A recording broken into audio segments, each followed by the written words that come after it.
tasting's back. Hey everyone, Kyle with Andrew Hilton, and summer's over.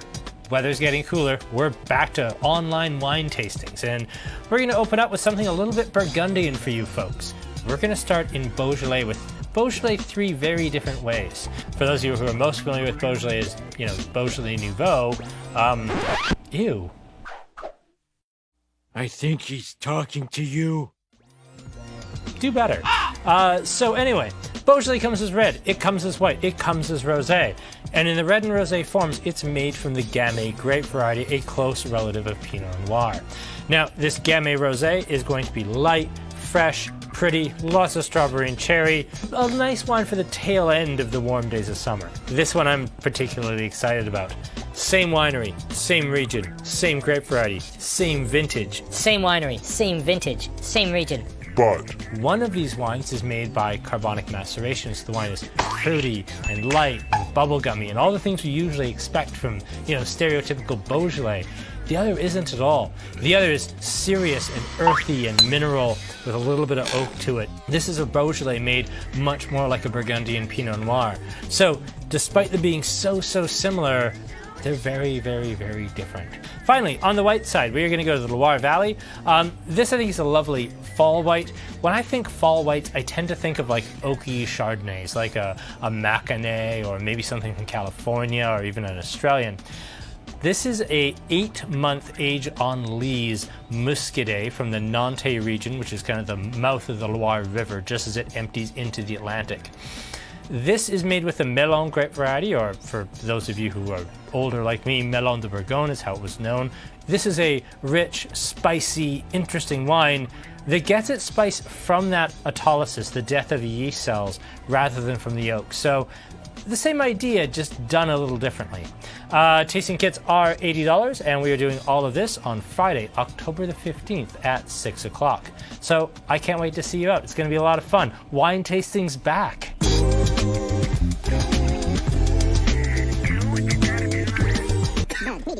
Good evening, everyone. I'm Kyle with Andrew Hilton, and welcome to our first wine tasting in a few months. I've missed these, and it's so good to have you all back.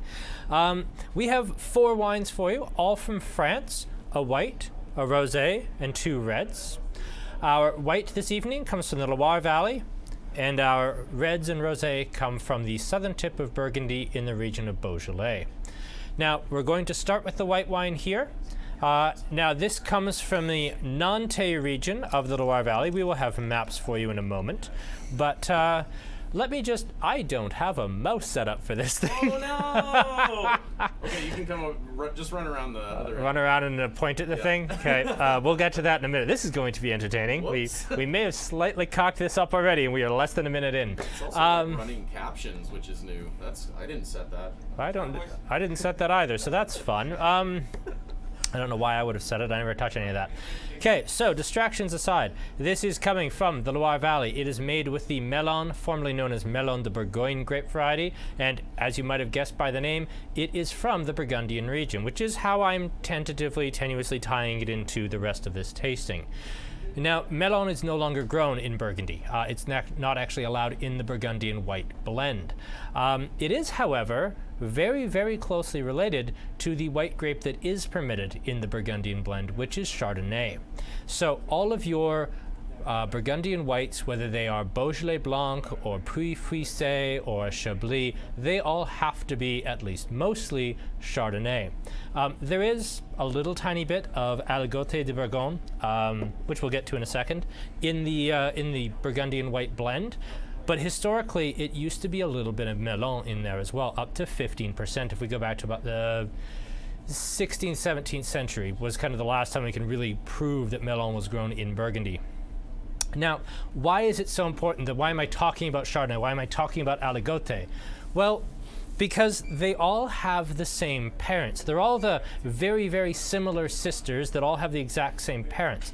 The parents in this case being Pinot, which of course is genetically identical whether you're making Pinot Blanc, Pinot Gris, or Pinot Noir, as well as the grape variety Gouais Blanc, which is really not grown very much anymore. It's grown a little tiny bit for distillation and making brandy, particularly in the Cognac and Armagnac regions, but otherwise it's not made really at all as a table wine. I've certainly never seen one.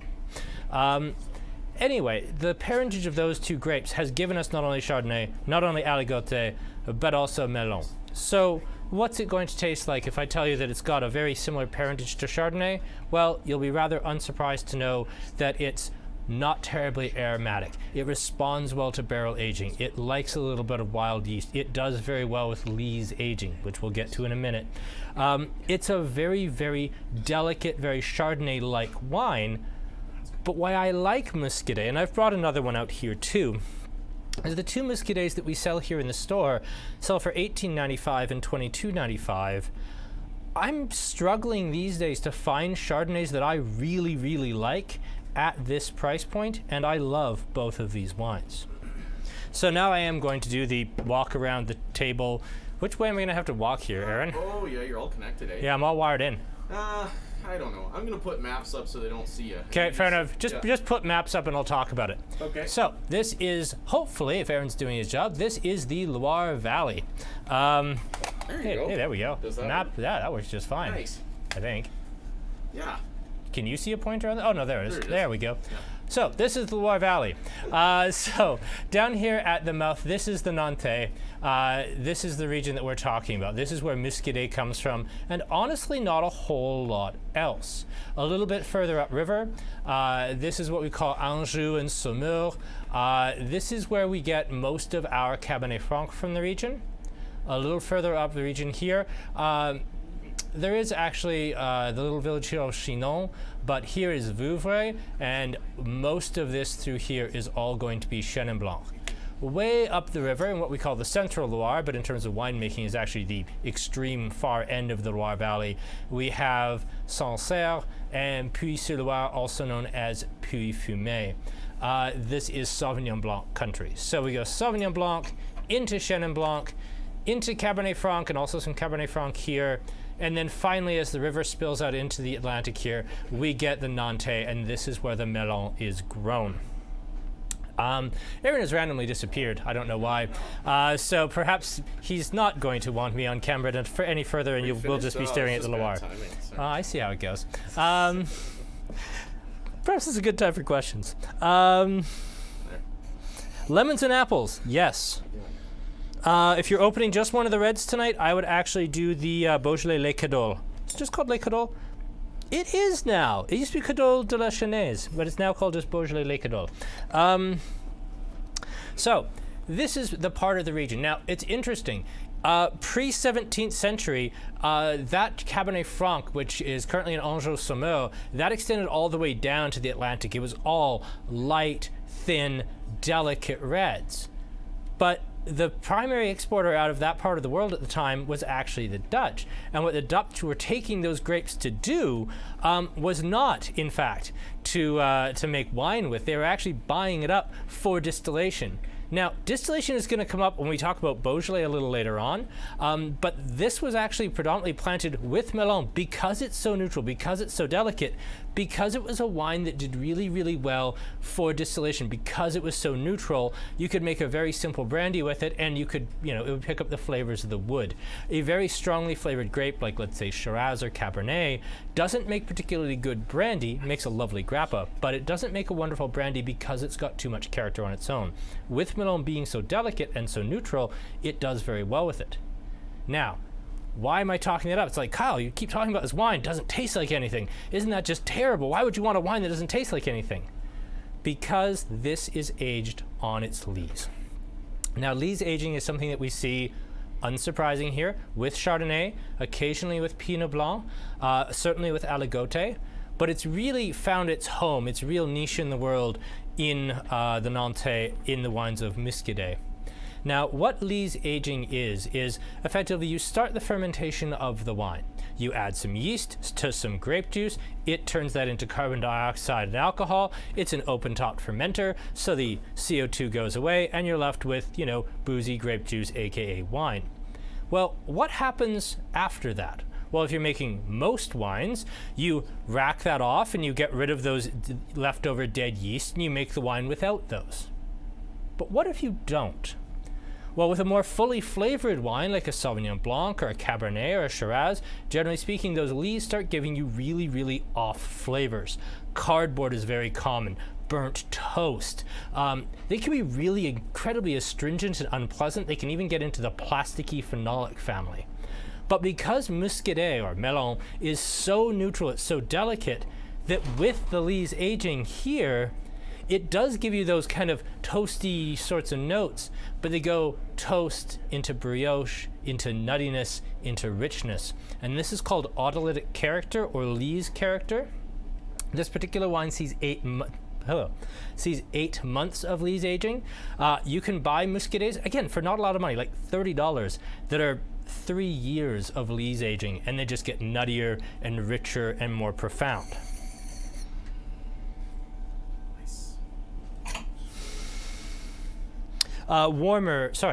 Cooler as you go upriver, up the Loire Valley, it tends to get colder.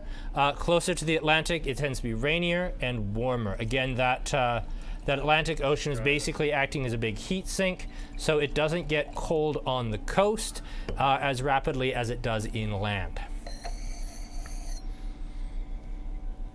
Now on the nose, somebody said lemons and apples. Absolutely there is, and I think if you're just getting that, your wine's a little too cold.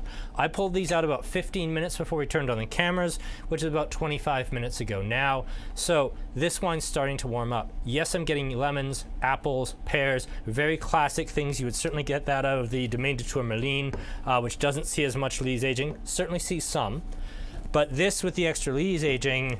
Is anybody else getting things that are more like a barrel-aged Chardonnay, where you get that toast, you get that richness, you get that nuttiness, but it's slightly different? You might get something almost like a very well-aged cheese, like a Parmesan or even an Asiago. In the mouth, it's actually there that I really see the difference. That's where the wine, rather than being fresh and light and bracing, is round and rich and oily and creamy. And this has likely undergone some malolactic fermentation, but most of what we're getting here is actually that Lie's character, and that's what's giving you this profound, cheesy, toasty character without adding a whole bunch of extra on top, really spicy oak character. The Lie's aging usually will happen in oak. It can happen in stainless steel. It can happen in concrete, usually in very old neutral oak barrels though.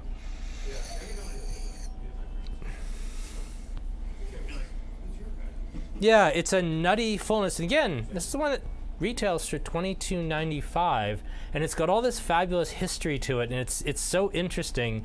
And it's one of the classic wines. Like if you go do formal wine education, they actually spend a lot of time talking about Muscadet because they're talking about the importance of Lie's aging, what it does to a wine, why you can't do it with certain grape varieties. But with Muscadet, it's just a perfect complement to each other. I've had Muscadet at like the $16.95, $15.95 price point that had absolutely no Lie's aging. It was actually this house, Domaine Chablais. And it was fine. It tasted like really inexpensive Italian Pinot Grigio. But with a little bit of Lie's aging, the wine just expands and it becomes so much more than the sum of its parts. I really love this style of wine. And yes, absolutely. Chardonnay tinge, like I said, Chardonnay, Aligoté, Melon, they all come from Burgundy. One of their parents is Pinot, one of their parents is Gouais Blanc. They are literally siblings. Now, they are all genetically different from each other. They all have slightly different characteristics. Chardonnay tends to have higher acidity than either Melon or Aligoté. Aligoté versus Melon, because they're, especially Aligoté, more of a minor grape, I don't really know its vineyard characteristics, but knowing a little bit more about where they're grown, I would suggest that Melon probably is easier to winter kill or buds a little bit earlier, and so needs the generally warmer, more mild climate of the Nantes, whereas Aligoté probably buds a little later and isn't subject to winter, or spring frost kill, and as such is happier in the somewhat more continental, colder Burgundian climate, would be my guess. But yes, if you're picking up Chardonnay notes off of this, and it tastes like a better Chardonnay than you would get typically for $22.95, that's exactly what I was going for with this, because, I don't know, as the weather kind of turns cold and windy, I start thinking Californian Chardonnays, and I know a lot of other people do too. I'm just saying there's another road less traveled that's probably going to save you a little bit of money and comes with a lot of history and fun stuff attached. So that was way more than time than anybody ever needs to spend talking about Muscadet, because It's a little tiny part of France that almost nobody ever talks about, that a lot of people forget exists, even me. But I thought it was a fun way to get us started.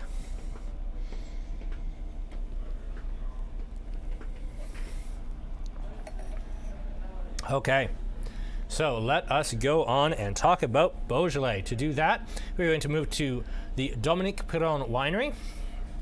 This is Beaujolais 2020 Rosé. Doesn't actually say Rosé on the bottle. I think he kind of figures if you can't tell it's a Rosé, you probably shouldn't be buying wine. You have bigger problems. So, the Beaujolais 2020 Rosé here, going to be made from 100% Gamay. Doesn't have to be. I suppose you could be blending in some Chardonnay with it, but from Dominique Piron's, not his own website, because his website's down, but from his French language only wine shop, because his whole website's down, but not the online store. That's still running. But from the online store, he lists this as being 100% Gamay, which is why I know it is. Aaron, I think it's time for some super maps, sir. Hello. You tell me when I can click in. Here you go. All right, so welcome to the Burgundian wine region.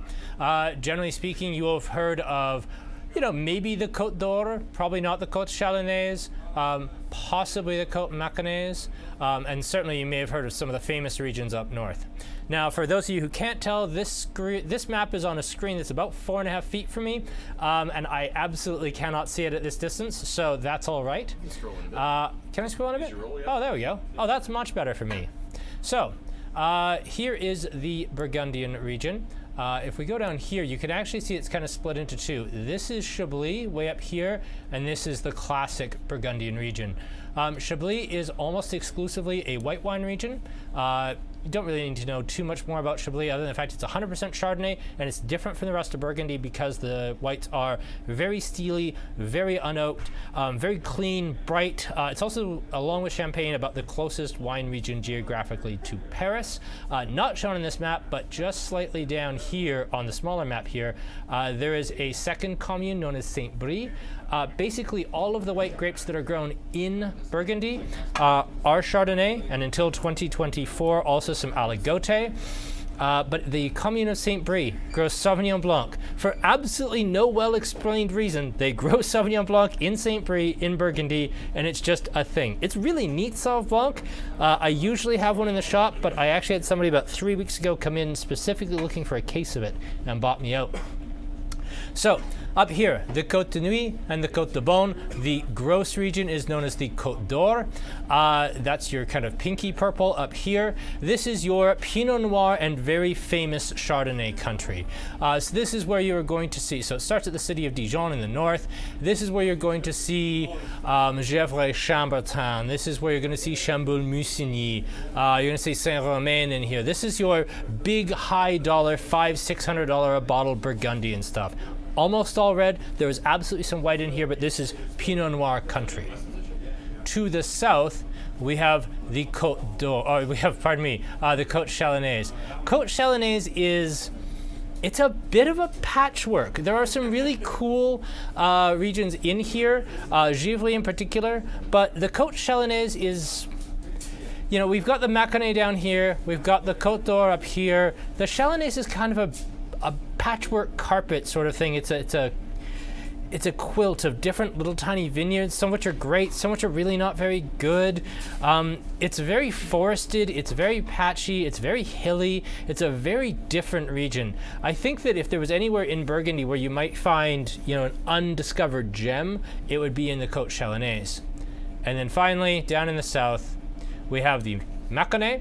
This is again predominantly white wine, dominated, and you can see there's this big curve here. This is known as the Roche de Vergesson, which is this giant mountain made of pure rock that just sticks up out of the valley floor, which is surrounded by the region of Puy-Fuissé, as well as Macon Village and all these sub-villages of Puy, like Solutré, Vergesson, Chantray. That's all in here, and it's all, big, oaky, buttery. Like, where did the Californians learn to make big, oaky Chardonnays? They learned to make it from the Mâconnais.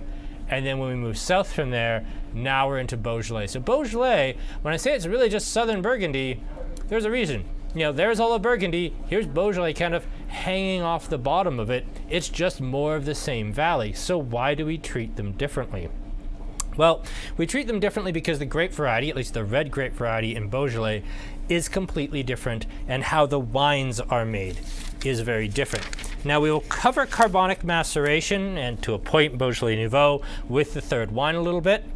But basically, Gamay is considered to be the lighter, simpler version of Pinot, specifically Pinot Noir, the red mutant of it.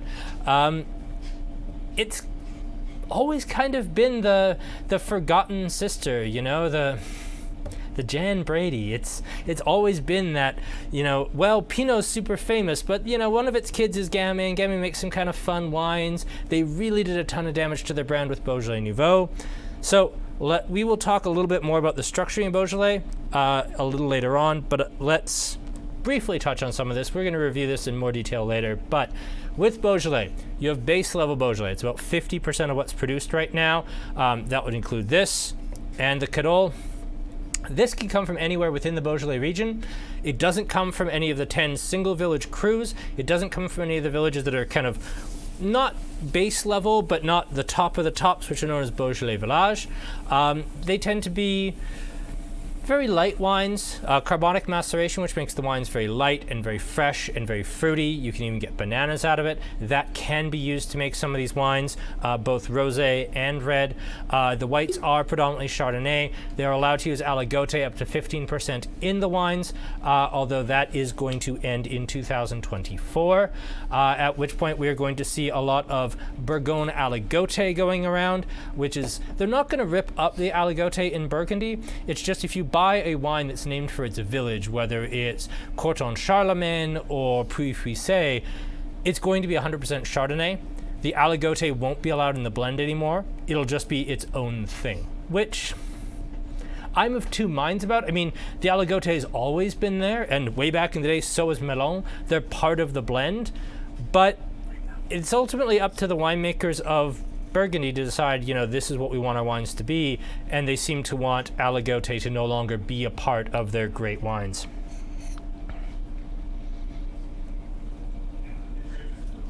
Yeah, the rosé is more delicate, but I didn't want to jump from Muscadet or from Beaujolais into Muscadet back to Beaujolais. This is a very delicate wine, and this is very much a victim of COVID and international shipping and that stupid boat that got stuck in the Suez, the Ever Given. This was supposed to be here in late April, early May. I brought in a ton of this. This was supposed to be our big top summer seller. This was supposed to be like Côte Giacobbe last summer, and we just sell tons of it, and it's a huge hit. Yeah, got here the last week of August. And that's when the weather starts to get cold. And that's when people stop caring about rosé pretty much entirely. So we got our big summer exciting shipment in late August. The wine rips, it's delicious, it's crunchy, it's fresh, it's got just enough acid to be bright and tasty. It's infinitely crushable. I get lots of stuff out of it. I am gonna be fighting to sell this purely because it arrived at the wrong time. But I am excited to taste it with you. Beaujolais Rosé accounts for less than 3% of their total production. And I think it is finally time to address the elephant in the room, Sky. No, the elephant in the room is Beaujolais Nouveau. Beaujolais Nouveau is, or was, an absolutely massive, massive deal. Effectively what it was is it was the new harvest of Beaujolais grapes, harvested in September, fermented and made into wine over September and October, and released around the world the third Thursday in November. This is not a dead thing. It's still happening. It's just not as big a deal as it used to be. It was the idea of you would taste how the Burgundian crop was going to be. You'd taste the flavors of the new Burgundian year first, and it became a very in thing because people would, you know, sit down at a fancy restaurant and drink Beaujolais Nouveau, and they'd argue about whether or not they were going to buy in quantity the upcoming $200 Gevrey Chambertins and Courton-Charlemagnes and all of that because of the quality of the Beaujolais Nouveau. It was the canary in the coal mine of, is this going to be a good year in Burgundy or a bad one? and then it exploded and it became a giant international phenomenon. In 1992, Beaujolais Nouveau was 50% of the production of Beaujolais. Even here in Alberta, you would actually have sommeliers pushing little carts with a barrel full of wine on it, table to table in restaurants, saying, "Oh, we got Beaujolais Nouveau, would you like a glass?" And they'd serve it right from the barrel. That's why actually doing that in a restaurant in Alberta is legal. Nobody's done it for years, but it's actually legal to do in a very, very fussy, rural-specific province because of this phenomenon. Unfortunately, the wines were very simple, a little bit on the sweet side, not terribly good. Georges Duboeuf there, to save on weight for a few years, was putting them in plastic bottles so that they could fly them over in modified 747s. To get them over here sooner. Beaujolais Nouveau quality kind of damaged the reputation of the whole brand. And that's where we get back to distilling. So French wine law is very specific. Now they don't do it for the reserve wines. So if we're going into something like this Morgon Cru Beaujolais that we sell for about $50 a bottle, this isn't subject to these rules. Let's be clear. If you can't sell enough of this Morgon and you want to keep it back and do it as a cellar release 10 years from now, you're welcome to. We're talking Van Ordinaire, table wine, the low end stuff. In Australia, what they tend to do with that is you get what's called a wine lake, and multiple years will start backing up, and the wine problem, the surplus, will grow and it'll grow and it'll grow and get out of hand. France, they don't have that. If you've got Van Ordinaire and it's not sold like 18 months later, it's compulsory distillation. You have to give it up to be distilled into grape alcohol to be turned into brandy, or to be used as industrial alcohol. And this actually happened in the late 90s and early 2000s. Looping back to shipping woes, shipping got so bad with the 2020 COVID pandemic that I actually just discovered this afternoon. Italy authorized the compulsory distillation of 150 million liters of wine into industrial alcohol to basically make into hand sanitizer, because there weren't the shipping containers to get it to market, and because the restaurant industry had effectively collapsed overnight. France, 200 million liters. Not of the top wine, but like your basic kind of $18.95 a bottle or less wines, they had too much. They had nowhere to sell it. They couldn't get it to market. It hit a certain date and it was turned into gross alcohol. Fascinating. So that's what actually happened in Beaujolais in the late 90s and early 2000s, which kicked off the quality revolution in Beaujolais, and which in large part actually birthed the natural wine movement. This is actually made by, this is by Lapierre? No, this is by Thévenet. This is one of the Gang of Four, one of the very first wineries that really started the Beaujolais revolution. This is from Morgon, one of the 10 cru villages, and we will show a map and talk about all of those in a minute. But yeah, this is from Morgon. Beaujolais has risen in people's estimation dramatically since that late 90s, early 2000s, to the point now where we have $50 Beaujolais, which before that would never have been a thing. So, fascinating region.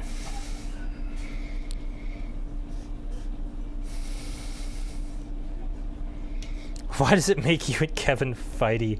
I don't know, but I kind of want to see that fight. Definitely tannins. Really. Oh yeah, it does have a really nice tannic bite. I think that maybe as like a summer porch crusher, I actually will say perhaps it has a little too much tannin. I think that makes this a better food wine. Like I would say strawberries and brie, or even just warm brie with some kind of fruit preserve, even if it's just Smucker's jam. Honestly, if I'm getting warm brie and bread, I don't care. I'll use, Safeway brand cherry jelly. I don't care.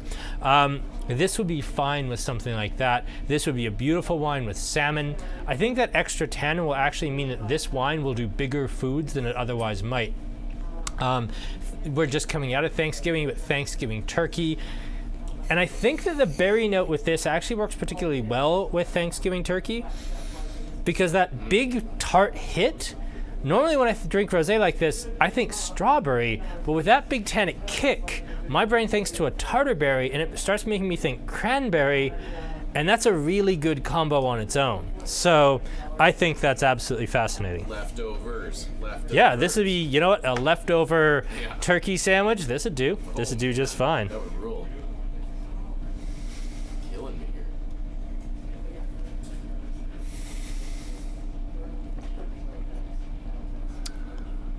Sorry, Deirdre, what are the wines off the sides? Wines I want to talk about, and I want to have to hand as an example, but they're not wines that we're tasting. So I wanted to talk about a Muscadet that was a little less expensive and not aged as long as the Beaujolais. I wanted to talk about the third sister of Chardonnay. I mean, I don't have a Chardonnay to show you because if you're watching this, I'll bet you know what a Chardonnay is. But I wanted to show a Bourgogne Aligoté and talk about how it's not going to be part of the traditional Burgundian blends as we get along. I wanted to talk about Morgon, specifically this Morgon and this producer, as we talk about kind of the rise post-Beaujolais Nouveau, compulsory distillation, and we start talking about how Beaujolais became prominent again. And these two wines will become relevant later as we get to the next topics. Can we revisit the idea of letting some about potential food pairings before upcoming wine tastings? That's a really good idea, Julie, that you've been telling me about for like a year. Mark, I can't deal with. Sorry, Mark, what is it? No, it's just a hibiscus beer. It's on the floor next to France, or at least it was for weeks. Okay. So, let's talk a little bit about Gamay in the vineyard, Beaujolais in the fields, and then we'll talk a little bit about carbonic maceration. If anyone needs a bathroom break, this is kind of the dry and dull part, but the wine absolutely whips, so we will not worry about the fact that this is the I get to nerd out about all the tech parts portion of the evening, which I think is my favorite. You need a bathroom break? I do not at this time, Aaron. It will happen. You will be on camera before this night is out, I swear to God. Interns here. So, you're going to make Sky do it? All right. So for anybody not aware, Aaron has an intern tonight, his second night. This is Sky, who's now going to be on camera whether he likes it or not. Yeah, here we go. Here we go. Here you go. There we go. Hello, bonjour. Wow, you have really misread the crowd. Hello. All right, let's say Sky the embarrassment and move on to images. Aaron, will you give me that lovely picture of vines? Oh yeah, map time. Map time? Well, it's not a map, it's a picture. But it's a you lovely need the picture. vines. I need the vines. Okay. Hold the You phone scroll here. me up a little bit there. That is not a very good picture of vines. Yeah. There we go. I know. All right, we good? Hold on. No. Can I click in? Now you can. Now I can? Okay, there we go. All right, so this is a Burgundian vineyard. This is actually specifically the vineyard of Morgon, which is one of our cru Beaujolais. What I want to talk about here, I'm not able to zoom in here at all. Oh, just roll. There we go. So I specifically picked this picture to talk about the two different ways that Beaujolais or Gamay grapes are grown in the region, because we can see two very different training systems front and back here. So at the back here, this is what's known as Guyot training. This is vines trained on wires. So effectively what happens is the rootstock of the grape comes out of the ground. They train 2 to 4 different vine stalks or canes that come off that, and then the vine canes are trained along the wires, and basically the vine is trained along those wires to maximize airflow, to either maximize leaf cover or make it very, very easy for that leaf cover to be cut back if you want sun baking. And effectively, it's how virtually every commercial wine on earth is made using Guyot. The other big advantage you have with this is if you're using mechanized harvesters, which work by vibration. They literally grab onto the vine and shake the ever-loving hell out of it. They work by that system. Guyot-trained vines work very well. So whether you're mechanized, you just want to minimize rot in the vineyard, you want to maximize airflow, you just want to do what all the other cool kids are doing, you do Guyot training, and that's all of these vines at the back. Uh-oh. Okay, you're good. Vines at the back? Let Nope. go, let go. Now vines at the back. Now vines at the back. Vines at the back. Thank you, Aaron. This is a windmill. It's not relevant. Up here, however, this is a type of vine training in Burgundy and in Beaujolais particularly known as gobelet or goblet training. In the New World they would call this bush vine, or they call it head training, or they will occasionally call it spur pruning. Basically you just let the vine grow naturally, and it grows as a big bush. The idea with these is they are actually lightly trained to form kind of a goblet shape. And the reason for this is to actually maximize leaf cover here, to shade the grapes. Gamay, being fairly thin-skinned, is really susceptible to sunburn. And yes, grapes can actually sunburn. So Beaujolais actually does allow not only to be the very traditional way of doing it, but it also does allow the grapes to be protected from the sun. The downside of Beaujolais, and why you wouldn't use it for, say, a super cheapy $12.95 Beaujolais, is because you can't mechanically harvest it. You have to hand harvest anything you bush train. So that's why, one, bush training isn't that common, as hand harvesting is expensive, and two, Guyot really is the international standard. I mean, it has a lot of advantages to it. I'd like to, stand here and shit talk Guyot training because, you can farm it with tractors, but I mean, it maximizes airflow, it's easy to maintain, it's clean. I mean, the initial setup cost of, hammering the posts and stringing the wires and to is high, but I mean, there's nothing wrong with Guyot training. Okay, so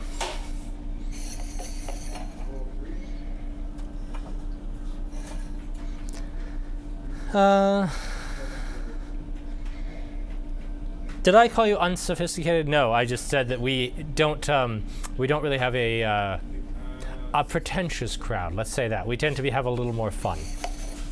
Retail price on the rosé, I think we have it at $19.95 just because I bought a lot of it and I slightly underpriced it because I really wanted it just to go away. I'm pretty sure it's $19.95 on the rosé. It would normally be a little more, but I got it at exactly the wrong time.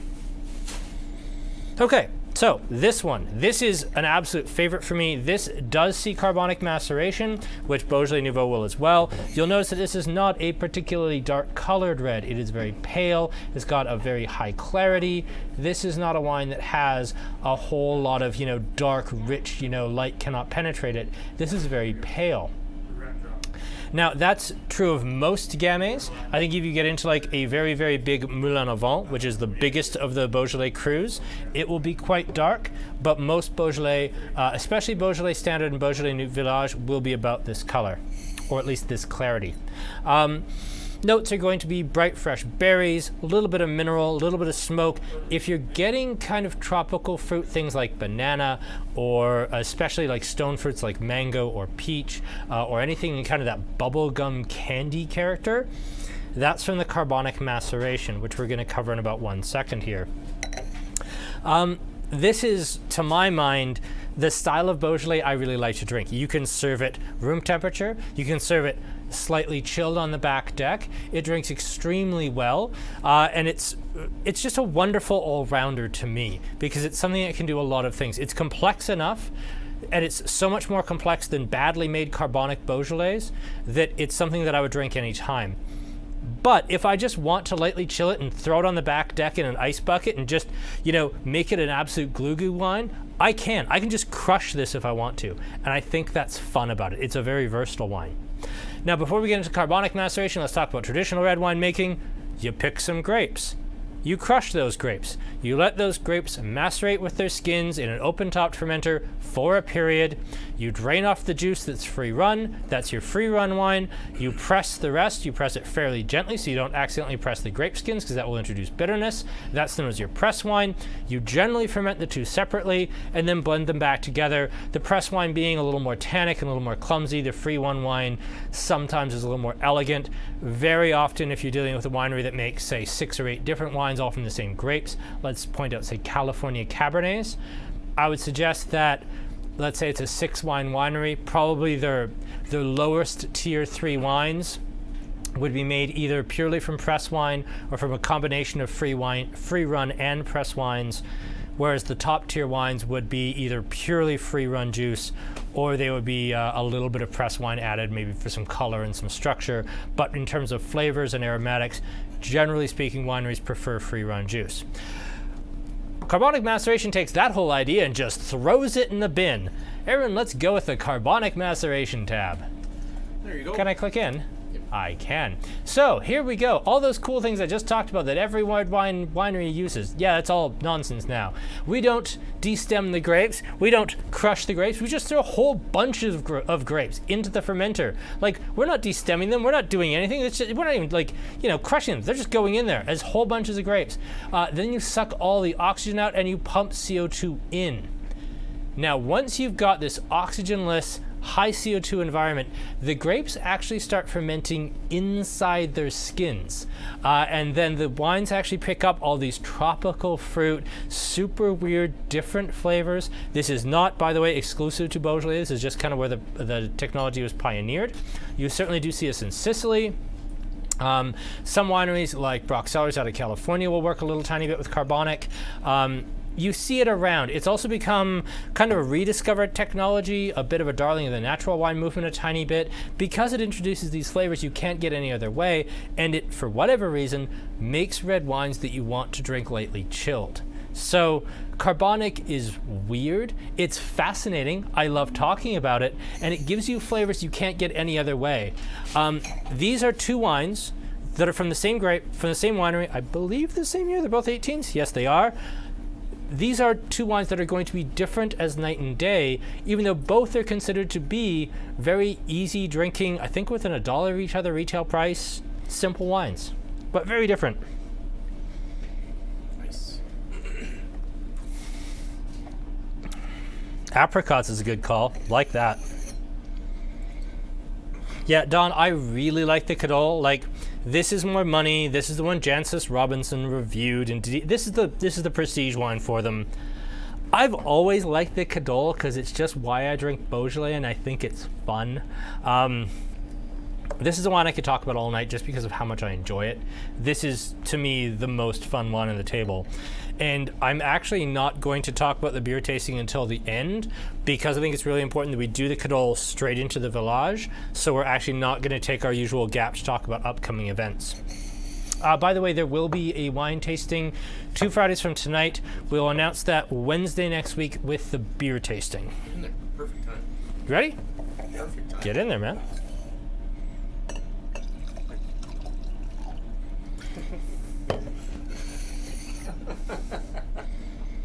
Thank you, Anne. Yeah, I'm honestly a little reinvigorated just from getting to do this again. It's been a while, and I'm really feeling it tonight. Oh, wow. That's great. Yeah, I really like it. You know, that's the other thing, like, okay, you don't have it in your glass because Sky, man, the new intern, we gotta work on that guy's drinking. But Aaron, you like this, like, immediately. You like this immediately. I like this immediately. I don't think we've had a negative comment so far. This is just a wine that's universally appealing. It's serious enough and complex enough that if you wanted to serve this with a fancy dinner, you could. You wanted to put it with Christmas dinner, it'd be fine. You want to put 6 bottles of this on ice next to some Bud Light limes at your backyard barbecue and just crush it right out of the neck of the bottle? Yeah, you could do that too. It'd be completely fine with that. And I love it for its versatility that way. Duck and this. Duck and Gamay do so well together because Duck and Pinot do so well. And again, Gamay is just a child of Pinot. Actually, everything we're tasting tonight is a child of Pinot. Actually, everything we're talking about, everything we're talking about tonight, whether it's Aligote or anything else, is a child of Pinot. Pinot is actually the most important grape variety in terms of like things that descend from it. Cabernet Franc certainly has a lot of children, but yeah, Pinot really and truly has way more descendants than anything else. Yeah, that's great.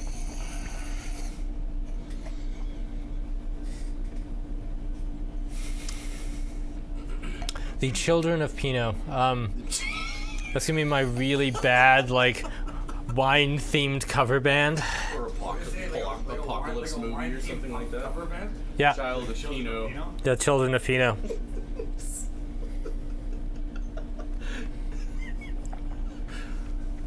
That sounds. Like death metal that's just wine covers. I know. Yeah, death metal is just like, you know, tasting notes of wines from Robert Parker.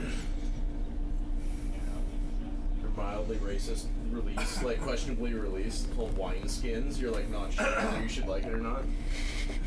Was that on mic or no? Okay, so we've just gotten through the Beaujolais Cadol. Let's get straight into the Beaujolais Village here because they're very, very different wines, and I want you to have them fresh on your palate and fresh on mine because of how different they are. Yes. In the nose, that playful, fresh acidity, it's still there, but it's much more muted. In the mouth, it drinks much more like a traditional Pinot Noir, like a traditional table wine. And again, same winery, same winemaker, same region, same grape variety, same year. This has carbonic as a focus. This might use some carbonic or semi-carbonic fermentation as part of it, but it's not what I would call a carbonic wine. They may be doing a little bit of carbonic to make the wine fresher, but it'll probably be 10-15% of the blend. This is a carbonic wine. This is not. This is playful. This is serious, and they're apples and oranges to me. I think they're so different.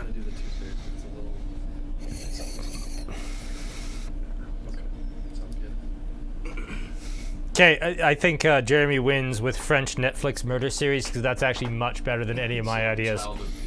Child of Pinot. Child of Pinot.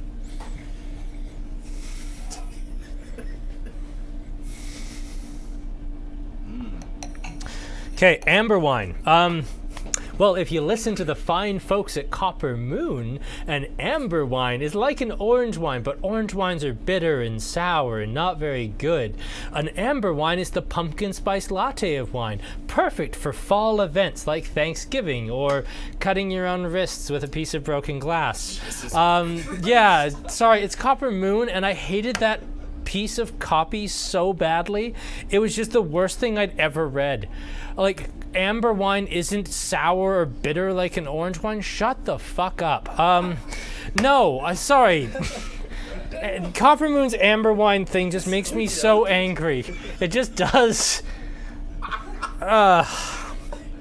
Sorry, I know people are trying to take this seriously. Somebody got my dander up, and now we're on a tangent of tangents. Captions don't show your swear words. Do they not? Am I edited? Like, is it F star star star? They can't handle like a trigger warning. No, that's one of your terrible comments. That's fair. Pumpkin spice wine. Are we live? Yeah. No, sorry.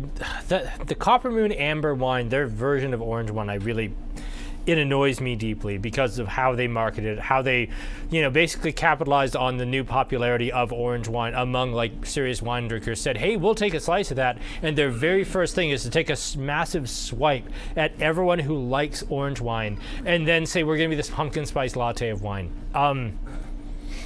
No. I've actually never had it. I've asked for sample bottles, which Corey Chernowski has very wisely never given me, because I would absolutely review it on camera, and it would make all the things night seem like absolute child's play. But anyway, let's talk about these two wines and get a little list. We have a map, damn it. Let us do our final map and try to salvage this disaster. So, wines of Beaujolais. So, here is, may I click in? No. Now you can. Now I can? All right. Still not. Oh, you're still on the other side. Sorry. There you go. Yeah? Hey, there we go. So, remember I said that there were... Okay. So we are obviously south of Burgundy. Burgundy's up here somewhere. There is the village of Macon, for which the Mâconnais region of Burgundy is named. Now, the light pink regions here are AC Beaujolais. So this is basically all of the parts of this region that aren't of superior enough quality that they can become Beaujolais Village or one of the 10 crus. Now I'll remind you that the first red we had, the Beaujolais Les Cadoles, is absolutely of the lowest tier. It doesn't mean that it's not incredible winemaking. You're just not starting from the same quality of base ingredients. A great chef can make something spectacular from the humblest of ingredients. Robert Mondavi can make an absolute saucier from a silk purse of a grape. So you end up with a very disparity in terms of winemaking versus grape quality here. Can I click in? Yes. Thank you. Bloody hell, Aaron. Just trying to build a production. All right, I know you are. So you'll notice that as we move north, where again we're getting a little colder nights, we're also tending to get a little steeper hillsides.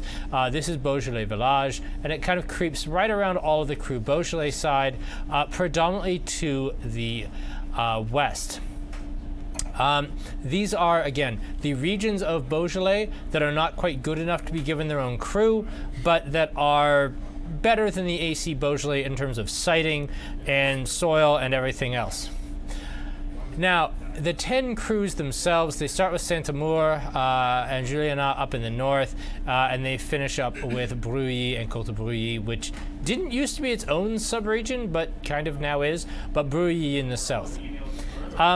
these tend to be anywhere from incredibly light, delicate wines, which are very much like Beaujolais Village, and that's why I brought out the Saint-Amour, right up to being absolutely massive, chunky wines that really have more in common with the Pinot Noirs of the Côte de Nuit in the extreme north of Burgundy than they do with the rest of Beaujolais. That Moulin à Vent, it pours inky black, like it's a huge wine, because it's sat in contact with its skins for a long time, got a lot of extraction.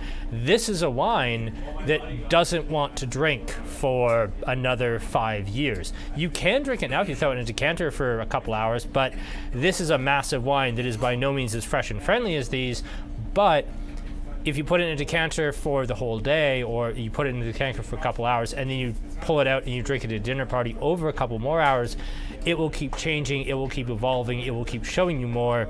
As delightful as these two wines are, what they taste like now is more or less what they're going to taste like in 2 hours.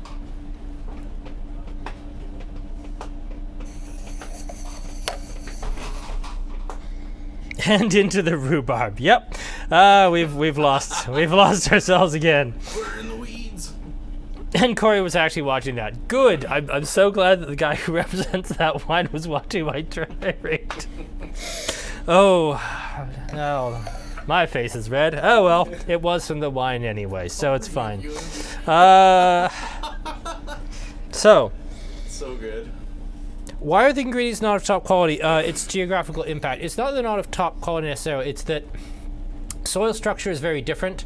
Southern Beaujolais, it tends to be relatively flat, where water can pool. The grapes can become water fat in a rainy year, whereas the more prestigious vineyards tend to be exclusively planted on stone and gravel. They tend to be on a fairly steep elevation, so the vineyards always drain well. They also are set up for optimal light, again because they're on steeper slopes, where one vine does not shade the one next to it because they're on a slope. They all get adequate sunlight.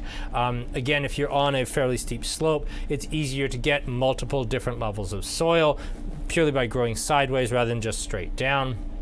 All of those things contribute to more consistently successful wine, potentially more complex wine, because they've always got a little less access to water, because they've always got a little less access to nutrients. You end up with a vine that's perhaps pushed a little harder, a little closer to dying, a little closer to starvation. And as such, you know, plants don't think, but you can kind of imagine as the vine saying, oh, I'm starving and I'm also dying of thirst. Maybe I shouldn't worry about putting out more branches, more roots, more anything. If I'm gonna die, I need to put all of my effort into the next generation, which is the grapes. So by pushing the vine to its breaking point, or very nearly, you end up with better grapes, because the vine's almost giving up on this life and saying, well, maybe my children will do better. Perhaps they'll roll downhill to somewhere less stony and steep and crap. And ironically, very poor soils, very aggressive vine positioning tends to make better wine.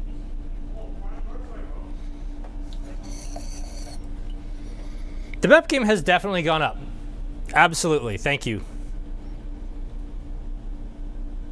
Okay, so we have covered a great deal. We haven't talked much about Dominique Piron themselves, which is odd because they made 3 of our 4 wines tonight. Dominique Piron is a person. He's in his mid-60s. He's been making wine for about 40 years. His family, however, has been making about 400 years, or sorry, not making wine for 400 years, but through 14 generations, through 4 centuries, they've been growing grapes in this region. Dominique Piron is actually the very first winemaker in his family. He first set up his winery in the early 1980s and started making wines. He is not one of the very first gang of 4 producers of Beaujolais. He's not one of the, cradle of natural winemaking, the rebirth of Beaujolais folks, but he's always been a very well-respected producer. His wines are almost universally organic, biodynamic. He does use some wild yeast. He does tend to make a very fresh, bright, if not natural, certainly naturally inspired wine. And I really respect his winemaking. He's also like half the price of the Gang of 4 guys. Like any of the Gang of 4 winemakers, their stuff starts at $45.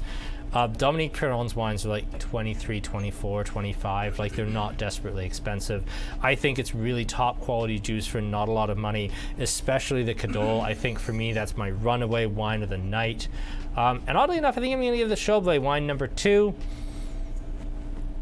I'm really close on these, so I'm actually going to give the Rosé 3 and the regular Beaujolais 4, which is interesting because these two wines are so similar to each other, and yet this ends up first and this ends up fourth, just because I think this is so versatile, and this is a wine that I drink quite regularly, thoroughly enjoy, know it very well, and it's very well tailored to my palate.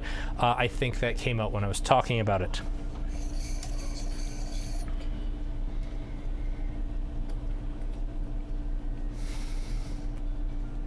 With aggressive growing conditions, you have a shorter lifespan. Vines don't really have a lifespan per se, at least not in terms of vineyard life.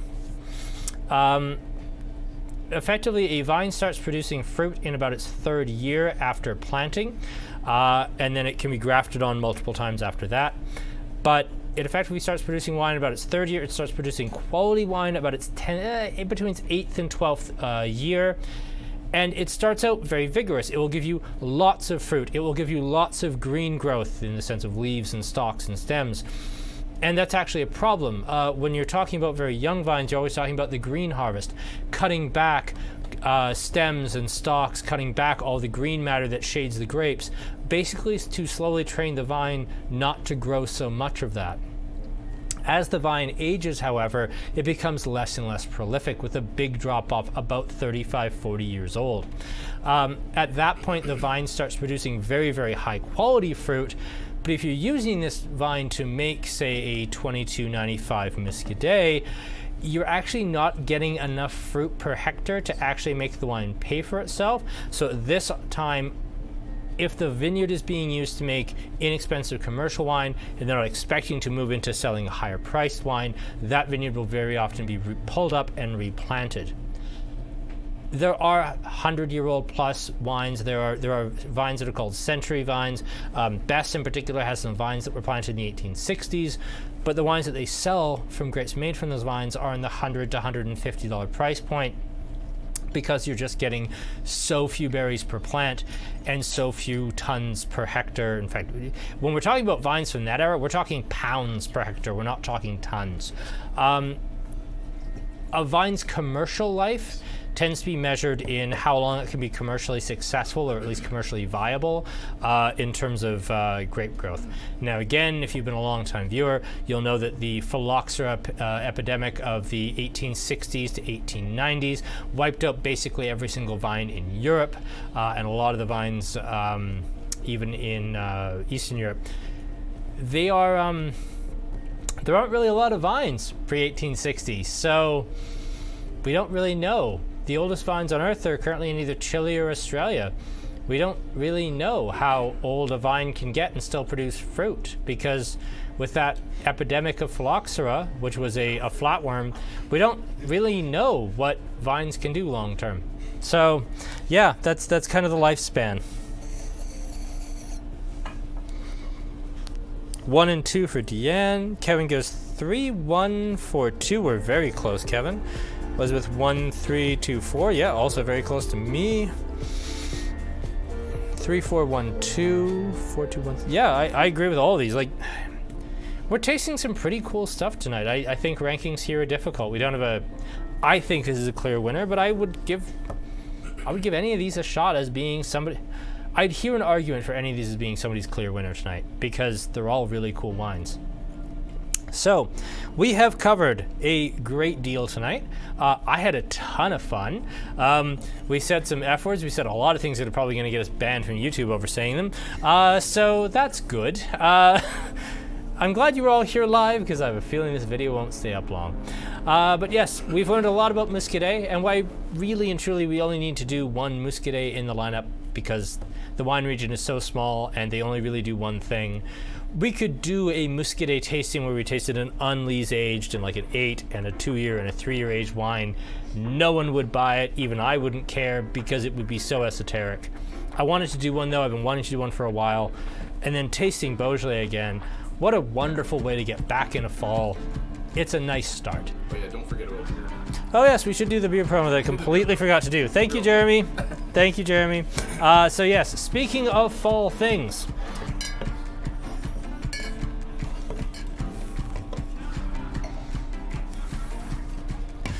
We have Wednesday night a beer tasting coming up.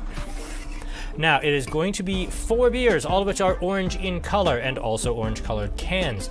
That is also following a theme here. We do have a pumpkin beer because I'm really just trying to annoy Mike Malloy, and I was quite successful in that endeavor, so yay this. But we're going to do Fernie's Ghost Rider Pumpkin Brown Ale.